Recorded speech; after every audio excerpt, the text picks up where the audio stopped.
Hi there, welcome to this segment of Amazing Grace. My name is Ed Whitbread, and our guest today is a Renaissance man from Erie, Pennsylvania. Barry Davis is an ordained minister in the Methodist Church. Following that, he became a chaplain in the Army for a number of years.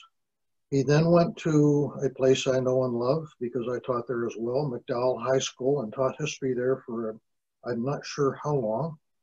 He's been involved in the agriculture.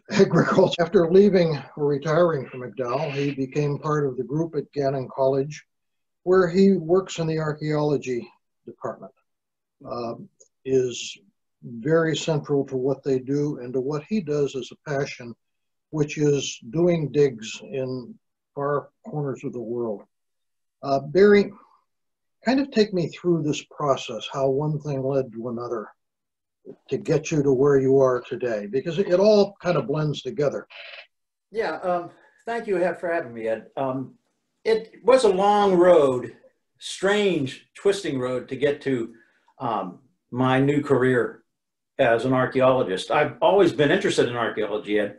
When I was a young boy, about 10 to 12, my grandfather Quigley from Bridgeville, Pennsylvania, where I grew up, took me to the local Indian mounds that surrounded the hillsides of this small little town, and was instrumental at getting me involved in, combing the fields for Indian arrowheads and beads and that stuff, like a lot of people get involved in, woodlands archaeology. And at the age of 12, I was basically brought on to a project, was a rescue archaeology project in outside of Bridgeville, of an Indian village that was going to be destroyed by I-79 going south. And so they had to have rescue archaeology to do this. So I got to come in there and to work with field archaeologists at the age of 12 from the University of Pittsburgh, and I got to carry water up and down the hills from the creek, so I could, help them clean stuff. And sure enough, they gave me my own little square to work in. It was like a 2x2, meter square. So that's archaeology. Said, here you go. That's archaeology 101. Let's jump very down much to so. When you became ordained, which is not a small thing, and not an easy thing to do, was it your intention to spend your career as a pastor in a congregation? No, not at all. No?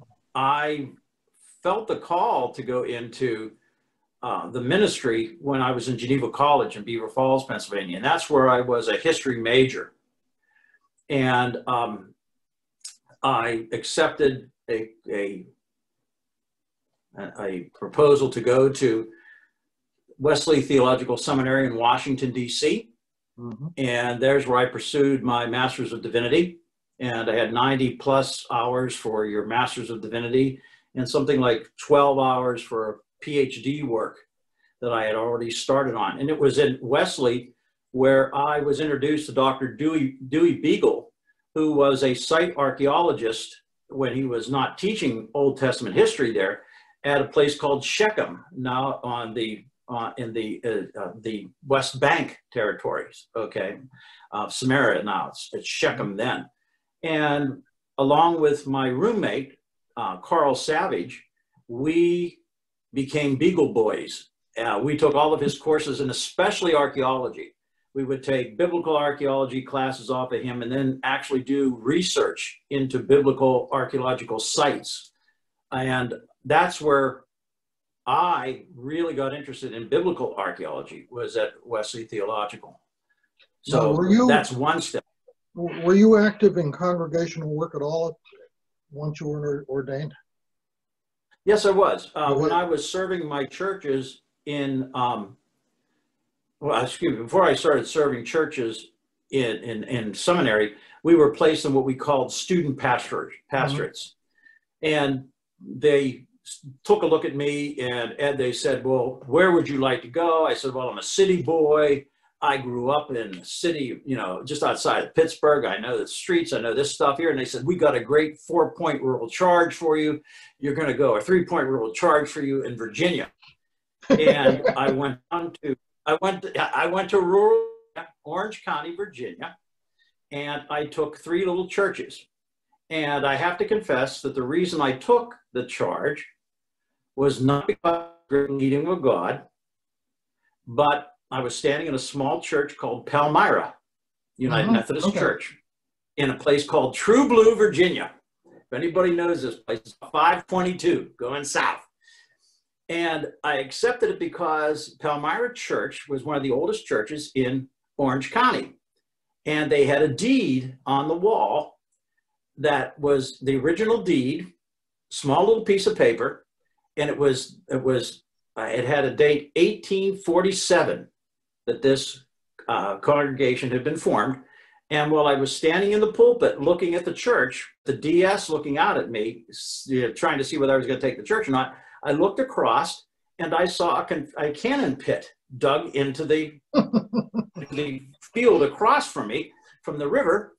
And I looked at the pews, and there were blood stains from where they had amputated legs and stuff, because this was a field hospital. And I looked at the guy and I said, I'll take it. I'll take it. Because it was right in the middle of all these Civil War battlefields. And it was very fortunate for me and for my daughter that I accepted this church, because that's where I met my daughter's mother, was at this small little church. Okay.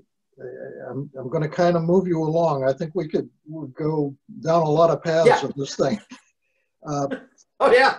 At some point, then you went into the Army? This is after you've been ordained, after you've been in Virginia, and wherever else you ended up to cause trouble in churches? Yes. They did. They moved me, after I finished there, they moved me to Pennsylvania. I served churches in Jeanette, Pennsylvania, and Claridge, a 2-point charge. Then I was moved to a big city church, the First Methodist Church at Center and Aiken Avenue in Shadyside, and I was associate pastor there. And it was while I was there, I was accepted into the United States Army Chaplains Corps. I had applied for, I had my 4 years of experience. That's something you had to apply for rather than being assigned to once you signed up, is that it? Or were you in the Army? Yes. You committed to the Army at that point? What's that process? Well, when you go in the Methodist Church, and in most of the other churches, they have a board that's spot. And they're made up of like Army, Navy, Air Force chaplains that from your denomination that will meet you. And mine was in, what was it? Yeah, Fort Hamilton, New York. Okay, so I went to Fort Hamilton, New York. They flew me up for 1 day. And there were 500 of us. And out of that 500, 10 would be picked to go to chaplain school. That was our number that the Methodist Church would have that year to come in, because there's no more than 1,000 United States Army chaplains serving at any one time, anywhere in the world. And went in, did a oral interview, and got the approval of my endorsing agency, the Methodist Church or endorsing agency. So I was 1 out of the 500 that got picked. Then I applied to the United States Army, went through its tedious paperwork to get done. It was just like an immense amount of paperwork, did background checks, everything. And within 4 months, I found myself standing before another chaplain taking the oath of office that I would defend and protect the Constitution of the United States from all enemies, foreign and domestic. And I was in the Army. What were you committing to in terms of time? 4-year service, or was it open-ended? It's open-ended when you're an officer, and I was brought in as a first lieutenant in the United States Army. So that's what I came into. And how long were you in I was in for 10 years. 10 years? 10 years. Yes, I did reserves and the Army was for a your couple life of years. For 10 years. I wanted it to be my life, period. Yeah. By the time I got out, I was a chaplain promotable to major, and I had Mhm. done that in 10 years. So I had thought that I was going to be staying in. I loved the infantry. I had been assigned to infantry. I had been assigned to artillery, medical companies, and the best job I ever had was when I was with a military police battalion, and I was the confinement facility chaplain at Fort Hood, Texas, the largest confinement facility outside of Fort Leavenworth Military Penitentiary in the United Going to be States an military. interesting chapter in your biography, I'm sure. No. Uh, if you don't mind my asking, uh, you were obviously committed to this. Mm-hmm. What brought you to Erie, Pennsylvania, and Mill Creek McDowell? Well, I broke my back Oh, in the okay. Army, so I had suffered from a very severe back injury and could not deploy as I wanted to or as the Army needed to. So they basically said to me, well, thanks for playing our game. Here's the Spadell watching, you know, and it's your rice-a-roni, and thank you, and we'll call you whenever the house is going to burn down again. Yeah. Okay. And lo and behold, they sent me to the only church that was open in the conference when I was getting out of the Army, which happened to be in Erie, Pennsylvania, was Weiss Library. Okay. Weiss Library Church. So I got sent to Weiss Library Church, and very nice people, but I decided very quickly that even though they were very nice people, it was not as exciting as the Army was. Mm-hmm. It was not as challenging as trying to bring, you know, the emotional, spiritual needs to people in different situations. And quite frankly, Ed, it became very boring to me. It was the same thing, you know. So I decided to look for something different, and that's where Dr. Verl Salmon came into play here. Mm-hmm. I went and started researching a flag that I had witnessed in or saw in the Erie County Library. And it was a flag of the 145th Pennsylvania Volunteer Infantry. And I decided I was going to research on this because this was a regiment that had no history at all. Got involved in it and did a slight paper, small little paper, on its first action at Fredericksburg, Virginia, on December the 13th, 1862, the Battle of Fredericksburg and Marye's Heights. Ironically, you'll like this, Ed, ironically, my wife, late wife Gloria, and I, our first department was facing directly Marye's Heights in Fredericksburg, Virginia, and the street that the 145th formed on before they charged was right in front of our building that we lived on. And so it was like the 145th was drawing me to write this history. Well, getting back to the story, whenever I gave this history lecture at the Civil War Round Table that was held in Erie, a guy came up to me, introduced himself as Verl Salmon. Said he really liked what I had done. His great-great-grandfather had been in the 145th as well. And had I ever thought about teaching school? And I said, no, not really. Well, another guy came up beside of him and said, oh, yeah, you would really make a good teacher. And a couple of days later, I get a knock on the door at the parsonage. And there's Verl Salmon standing there. He says, here, sign this piece of paper, write down the stuff. I wrote all the stuff down. He goes, thank you. Went back about 5 days later, I get a telephone that I had been approved as a substitute teacher for Mill Creek School District. And I said, well, who recommended me? How did I get this? And he goes, well, I'm the assistant superintendent. And Verl Salmon got me into teaching for the next 25 years at McDowell Intermediate High School. So that's how history has been big in my life. Okay. So you retired from Mill Creek? Yes, I did. And 25 years teaching. So you've had a lot of time now to go to where? To Israel, to the Middle East? Let's get down to what the real subject that we're talking about, which is archaeology, and particularly biblical archaeology. I think you've said you've been there 8 or 10 times on different digs. Is that? Yes. Yes. Well, what's interesting about it is how I really got, as I told you before, Carl Savage, my roommate at Wesley Theological Seminary, when we were taking archaeology courses off of Dewey Beagle, really, that's where my interest really got focused. And I stayed interested in archaeology, you know, reading things about it. And my daughter, Lacey, she attended Geneva College, where I attended. And in her senior year, she was taking a course in biblical archaeology. At the end of the course, they had a field trip where they were going to go for 2.5 weeks to take in these archaeological sites that they had studied about in their class. And they invited alumni to go along with them if they wanted to. Well, I decided this would make a great graduation gift, and we would take this trip together.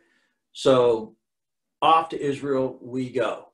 Okay, in 2011, we go to Israel, and we went to different archaeological sites with an Israeli guide and 2 professors from Geneva College's Bible department who taught biblical archaeology. And while I was there, we went to sites such as Caesarea on the coast and got to take a look at Herod's city that he built, seaport city that he built. We went to Jerusalem, went through the underground passageways along the Western Wall, visited the Burnt District in the Jewish Quarter, went to the Temple Mount, had a wonderful for the Temple Mount, City of David, worked sifting at the City of David excavations. So that's really where I got interested. You're hooked at this 2.5 week period, which is going to make you really laugh at this. Okay, your people will have to bear with me. We were staying in a small kibbutz, place just on the shores of the Galilee, like the Sea of Galilee. And every time we drove out, we would go past this site, this name, Bethsaida. Okay, Bethsaida. It had a sign pointing to it. And while I know Bethsaida, because, you had Capernaum, you had Chorazim mentioned in the Bible, and woe to you, okay, the woe passages from the gospel. And Bethsaida is mentioned there. And every back and forth, we never went to Bethsaida. And so, I asked the guide, I said, hey, why haven't we gone to Bethsaida? And he goes, oh, there's nothing there. There's nothing interesting there. And I thought, that was strange, but, I got on the plane and came back. As soon as I got off the plane, my wife, Allie, comes up to me and she goes, hi, welcome back. And I said, I'm going back to Israel. I'm going to go to a dig. I had been infected with the bug. Well, I'm starting to look for digs to go to. And okay, you can look for them. This is where I'm going to jump in, because we have a time factor here. And I'm really interested in what is the logical next step to what you're saying. How do you go on a dig? How does it work? Is there a season where you are allowed to have an architectural dig? I mean, how is that controlled? You can't, assuming you can't get off a plane and pick up a shovel and go off on your own. No. Who decides? If you're applying for, if you're applying for an archaeological dig, first off, you have to find a dig that you're interested in. And they advertise themselves. So you can go and find digs in all countries in the world, but they're always sponsored by an academic institution. There's always be a college, and they have to be well, I call it sanctified with the blessing of whichever antiquities department. I call it, it's sanctified in this case, because they have to come out and give their blessing before you put the first into the ground.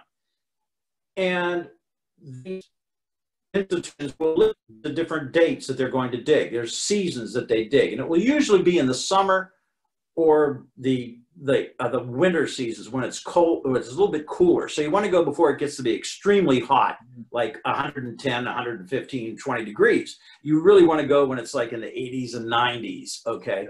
Oh, you want to keep it in that range. So you apply, and there's cost to apply, and you usually apply for room and board. You're paying room and board and a little bit for them to teach you to do archaeology, and you have to pay for your own flights over and back. So what you're doing is you're volunteering to pay to be abused by people that are working there. We always call it, you pay to be abused. You pay to move.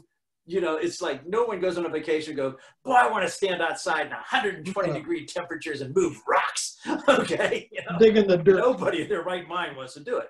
So, yeah, except for me. Yeah. Okay. And you apply, and they go through a sorting thing. They look at your age and experience that you have. And then they will select you to come, and they'll say, well, what session do you want to come first, second, third sessions? You're usually committing for 2 weeks because it takes a week for you to learn the skills, and then you really get to hone them the next week. So when I go, as you know, when I go overseas, I go for like 4 weeks, 6 weeks, 8 weeks. I'm gone. Sometimes 10 weeks I'll go overseas. And by that time, you know, if you've done it more than once, you have become a certified digger, as they call you. You know, you can, I've already taken courses online, and I course a couple of years ago, a field school where I learned, and I was in charge of a square, which is a part of a dig. You know, you map out a square, and it can be any distance, but I was the person that was in charge of this square. And so I had to do all the administration. I had to draw all the pictures and record everything that was there. So it goes in different levels, how large would that as you go through be? Barry, pardon me. How large would that square be? It varies. I mean, is there any standard? It varies. It varies to not really. I've seen some huge. Mine was something like a 10 by 10. 10 feet by 10 feet, then they extended it to the 20 by 20, okay? And we broke it down into grids so that you were excavating and recording levels as you went down. So you literally, it's like taking do you ever just see a map where you remove layers like onion skin, and you get, that's what you do with the map, except you start at the top working to get down to the lowest level. And so if you put it all together, you can see what the site looks like. So it varies. I've been on big ones and very, very small ones that it all depends on your geography that you're set in. You know, it all depends on how big it's going to be. How close to the site would you be staying? Would you be in a hotel somewhere? Would you be on the site in a tent? Would you be in an Airbnb somewhere in the downtown Jerusalem? Well, my days of staying in a tent were over whenever I got out of the Army. My roughest thing is an Airbnb now. Okay, you know, I like to have my hot water. I like to have my soft beddy bed. Okay, I do not have to prove myself to anybody anymore. But usually, what they do, they have a hotel or on a kibbutz.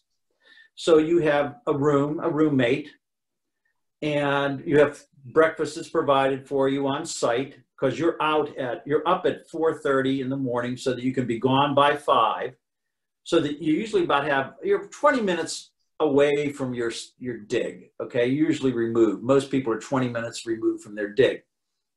So you have to catch the bus, take you to the site, get all of the equipment assembled, and you start work by 5:30 in the morning, just as the sun is coming up, so that you can work through till 12 or 1 o'clock before it gets very, very hot. And then you have lunch at the site, and then you have your lunch at the site. Or excuse me, we used to just have breakfast about like 10 o'clock. We would continue working, and then we had the all-important popsicle break. And they would come out and give you popsicles, which were, believe me, you really wanted a popsicle. Yeah, we actually had popsicle strikes whenever they were late coming. Okay, well, popsicle, and people would finally get them for us. And then you go back home, and you have your dinner or your lunch at 1 o'clock. You can go get cleaned up, and by 4 o'clock, everybody's back together, and you're cleaning the pottery that you brought in. And then you read the pottery. You decide what pieces you have. Do you have any rims? Do you have bases? Do you have anything that's extraordinary there? And you record where it came from. And so everything was meticulously recorded by hand and then into a computer, and then everything is photographed that is kept. So you keep it. And some things are discarded because, one, they don't have any value to add to your knowledge of the site, or it may be this is a piece of pot, but we don't have the rest of the pot. So instead of just having thousands and thousands and thousands of pieces, you go, we'll take them back and throw them in a dump. Okay, and we mark where the dump is. And then at the end, once everything is done and everything's been photographed and logged and put in and assorted and then numbered, the pieces that we are going to keep are numbered and logged and described. Then we have lectures on methods of archaeology, what we're looking at the site. And then you go back and you go to sleep by 9 o'clock, exhausted, and you're up again. Who takes ownership of whatever is discovered? The Antiquity Department of Israel takes ownership of whatever is discovered on our site. So everything that we discover is of great significance that it goes to them and it's stored by them. So you're not only paying to be a servant and a worker, you're also giving the benefits of whatever you discover back to general knowledge, and that's probably where they should be. Yes. As opposed to in a jewelry store in Erie, Pennsylvania. Exactly. Yeah, like for example, one time I found I was on a dig. I can't remember the time, but I was looking through this as I was sifting the soil. I saw this small little thing, no bigger than that, and I could literally go, that's how big it was. And it was just round. It was too round. You know what I'm saying? It was just too round. And even though you have like wormholes going through it, you'll have like little worm castles, we call them. It was solid. And I picked it up and I saw that it had an indentation in the top. And I went, and I turned it around. And I saw another indentation at the bottom. And I cleaned it with my hand and then brushed it with a little brush and walked back to my site supervisor. And I said, I found an interesting rock, because everything I had found up until that point was a rock, not anything, but it was a rock, Barry. And I said, look. And he went, oh my goodness, you found a cylinder seal, where they would put out this like cylinder seal. And it was a scene when they rolled it out of gazelles. Okay, yeah. And there were only something like 6 ever found on the site. So that was the significant discovery on that day and for that week, was this small little thing. And it's somewhere in Israel now. And are you tied to that particular piece? Is there an attribution to discovered by? Oh, no. It always goes in. It goes into the side excavations, but you know, we usually crow about it for years. I think I told you at the beginning of this that, you know, we probably would not cover it in time. And I'm telling you right now that we are about out of time.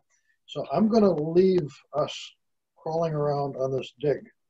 Okay. We're going to cut this off now, and then we will pick it up again and just go wherever it takes us. Okay, so, fine. Folks will see it in another week maybe, but you and I will talk again here in a few minutes. Okay? Okay. Okay. Take care. Bye-bye.